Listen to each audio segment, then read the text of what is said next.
दोस्तों, राजा भोज एक निष्पक्ष और दयालु राजा थे जो अपनी प्रजा को अपने बच्चों की तरह मानते थे। उनके दरबार में कई विद्वान थे और वे चापलूसों से हमेशा दूरी बनाए रखते थे। प्रजा उनकी बहुत इज्जत करती थी और उन्हें भगवान की तरह पूजती थी। राजा रात को वेश बदलकर प्रजा के बीच घूमते थे ताकि उनके सुख दुख का हाल जान सके। एक रात राजा भोज एक गरीब ब्राह्मण की झोपड़ी के पास से गुजर रहे थे। उन्होंने देखा कि झोपड़ी से एक छोटा सा दीपक उस झोपड़ी में जल रहा था। ब्राह्मण अपनी पत्नी से कह रहा था कि वह अब बूढ़ा और कमजोर हो गया है। उसके पास अब इतनी ताकत नहीं कि वह जजमानों के घर जाकर पूजा पाठ कर सके। उसका कोई बेटा भी नहीं था जो कमाकर घर चलाए।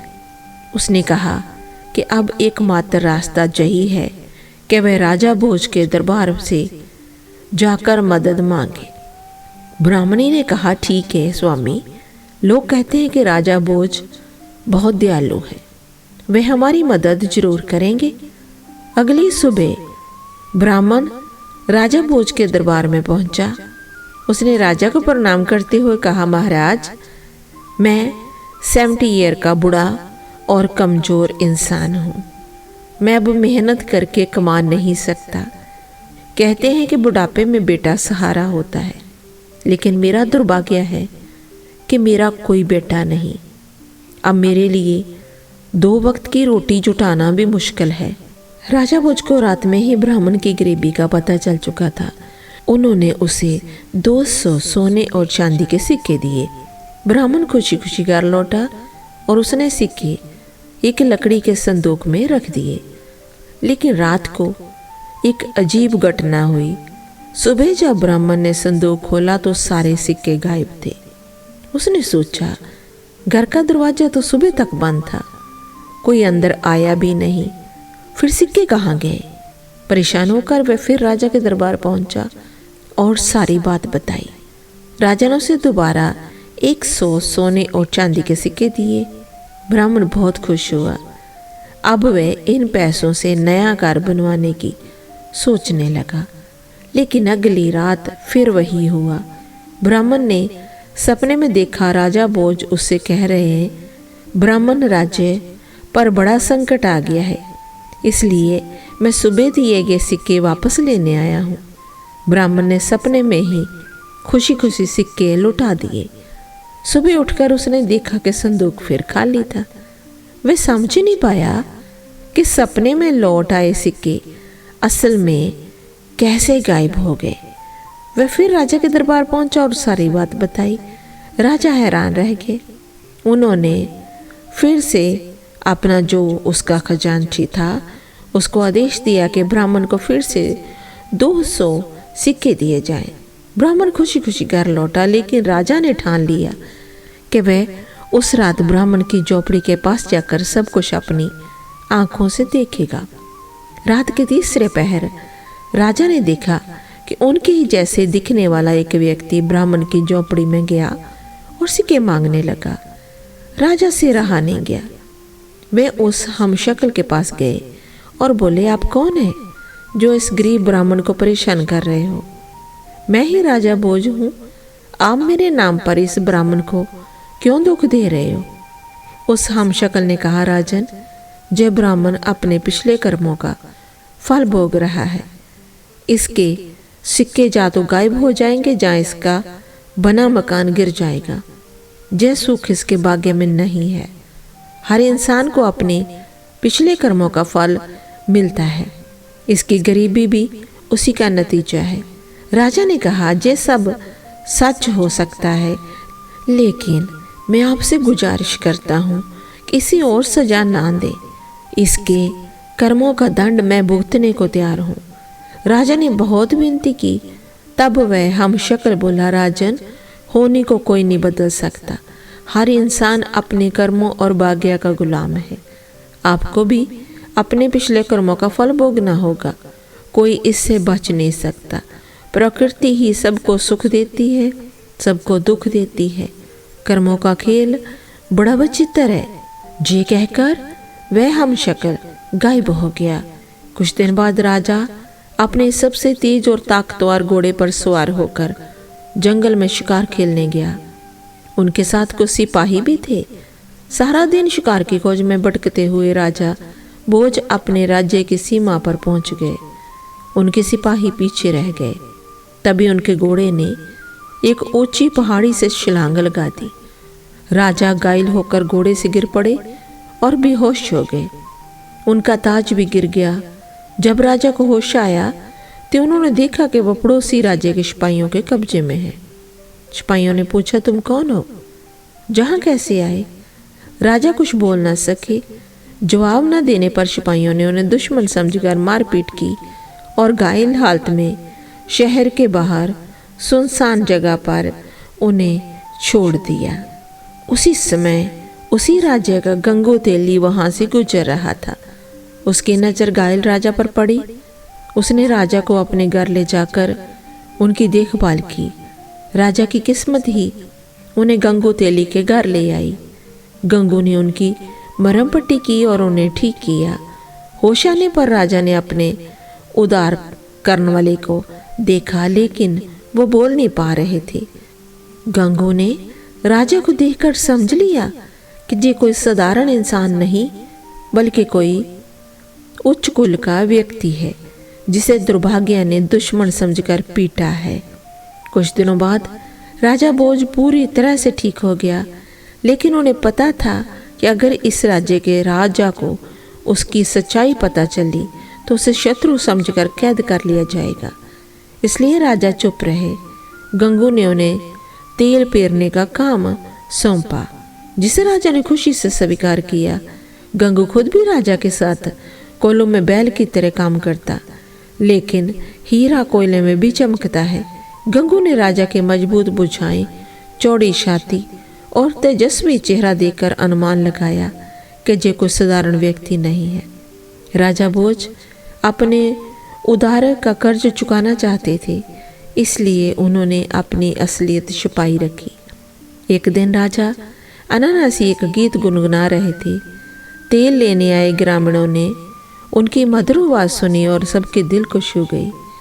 वह भी जब राजा गीत गाते, गंगू और अन्य लोग आनंद लेते। उस राज्य का राजा संगीत का बड़ा प्रेमी था। उसकी राजकुमारी भी संगीत सीख रही थी। राजा के दरबार में गायन और नृत्य के आयोजन होते थे और अच्छे अच्छे गायकों को इनाम मिलता था। एक बार दरबार में बड़ा संगीत आयोजन हुआ जिसमें सबसे अच्छा गायक चुनना था। गंगू ने अपने नौकर राजा भोज को इसके लिए तैयार किया। तय समय पर राजा भोज साधारण कपड़ों के गंगू के साथ दरबार पहुंचे। उनके शरीर से एक अलग ही चमक झलक रही थी। दरबार में उत्साह और खुशी का माहौल था। कई बड़े गायकों ने अपनी जो प्रोग्राम था वो पेश किया, लेकिन राजकुमारी वसुंधरा को अभी भी सर्वश्रेष्ठ गायक की तलाश थी। अंत में कोने में बैठे गंगू ने राजा भोज को गाने का इशारा किया। राजा ने हाथ जोड़कर अभिवादन किया और मंच पर गए।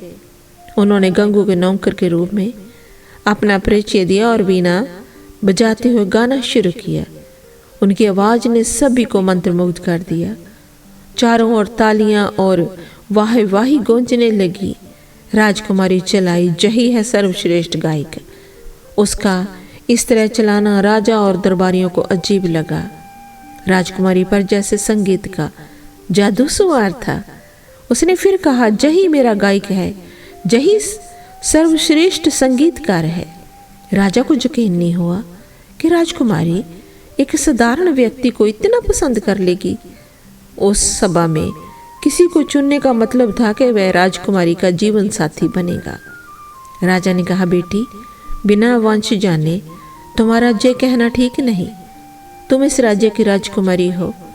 राजकुमारी ने जवाब दिया, पिताजी, ये कोई साधारण व्यक्ति नहीं बल्कि एक गुणी राजकुमार है। आप इसकी परीक्षा लें। राजा सिद्धराज के दरबार में 4 विद्वान धर्मदेव, कर्मदेव, तपदेव और पुण्यदेव मौजूद थे। राजा ने कहा, विद्वानों, हम इस युवक को पहचान इसके गुणों से जानेंगे कि इसकी क्या पहचान है। आप चारों इसकी परीक्षा लें। सबसे पहले राजा ने धर्मदेव से पूछा, इस आर्यावर्त में सबसे धार्मिक युवक कौन है? धर्मदेव ने कहा, महाराजा, दारानगरी के राजा भोज बड़े धार्मिक कार्य करते हैं। उनकी प्रजा उन्हें देवता की तरह मानती है।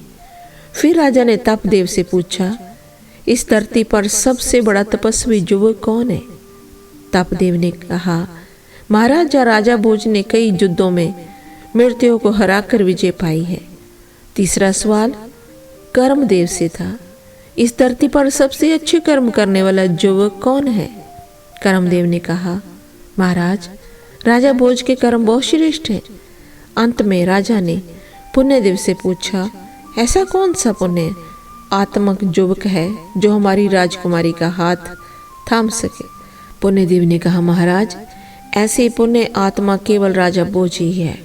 उनके पुण्य की कहानियां अनगिनत है। दरबार में सन्नाटा छा गया। अब सभी ये सोच रहे थे कि इस युवक का क्या होगा। वह युवक शांत और गंभीर होकर खड़ा था। राजा ने उससे पूछा, तुम निश्चित रूप से एक कुशल कलाकार हो, लेकिन तुमने हमारे दरबार के विद्वानों का जो निर्णय था वो सुन लिया होगा। मेरी बेटी ने अचानक दरबार में जे अशिष्ट व्यवहार क्यों किया? हमारी बेटी केवल राजकुमार भोज के लिए ही उपयुक्त है। हमारे विद्वानों का कहना है कि राजा भोज में धर्म, कर्म, तप और पुण्य जैसे सभी गुण मौजूद हैं। युवक ने विनम्रता से कहा, महाराज क्षमा करें, लेकिन भोज के गुणों से भी बड़ी एक शक्ति है जो बड़े बड़े महान लोगों को अपने वश में कर लेती है। राजा सिद्धराज गुस्से में बोले, क्या तुम हमारे विद्वानों का अपमान कर रही हो? क्या धर्म, कर्म, तप और पुण्य से भी बड़ी कोई शक्ति हो सकती है? तुम्हें नहीं पता कि हमारे विद्वानों का अनादर करने की सजा क्या है? युवक ने नम्रता से जवाब दिया, महाराज, सजा तो बुरे कर्मों की मिलती है ना, सत्य बोलने की तो नहीं। सत्य बोलने पर तो इनाम मिलता है। युवक की बात सुनकर सभा में हलचल मच गई। राजा सिद्धराज ने पूछा, कैसा इनाम? इसका क्या मतलब है? युवक ने कहा, महाराज, धर्म, कर्म, तप और पुण्य से बड़ी शक्ति है भाग्य। राजा भोज में ये सारे गुण होने के बावजूद भी जीवन में ठोकरें खा रहे हैं। भाग्य बहुत बलवान है, उसे कोई नहीं बदल सकता। राजा सिद्धराज ने पूछा, तो क्या तुम ही राजकुमार भोज हो? युवक ने कहा, हाँ महाराज, मैं ही राजा भोज हूँ। ये सब भाग्य का खेल है और आज मैं आपके सामने खड़ा हूँ। फिर भोज ने ब्राह्मण और शिकार की कहानी सुनाई। उन्होंने कहा, महाराज, आपके सैनिकों ने मुझे मारकर फेंक दिया, लेकिन गंगोतेली ने मेरे प्राण बचाए। मैंने उन्हें अपना परिचय नहीं दिया, उसकी सेवा स्वीकार कर ली। ये सुनकर सभा में खुशी का माहौल छा गया। सभी लोग राजा भोज की जय जयकार करने लगे। तभी राजकुमारी वसुंधरा ने राजा भोज के गले में जयमाला डाली और उसका ब्याह पूरे विधि विधान के साथ संपन्न हुआ। उस समय भाग्य राजा भोज पर मेहरबान था। हर व्यक्ति के जुबान पर बस यही बात थी कि एक तरफ राजा भोज और दूसरी तरफ गंगोतेली। तो दोस्तों, कैसी लगी आपको ये कहानी? आप हमें कमेंट में ज़रूर बताएं और अच्छी लगी हो तो इस चैनल को सब्सक्राइब जरूर कर लेना। तो चलिए फिर मिलते हैं अपने अगले वीडियो में ऐसी ही कोई नई कहानी के साथ। तब तक के लिए अपना और अपनों का ख्याल रखें, स्वस्थ रहें, खुश रहें, खिलखिलाते रहें। धन्यवाद।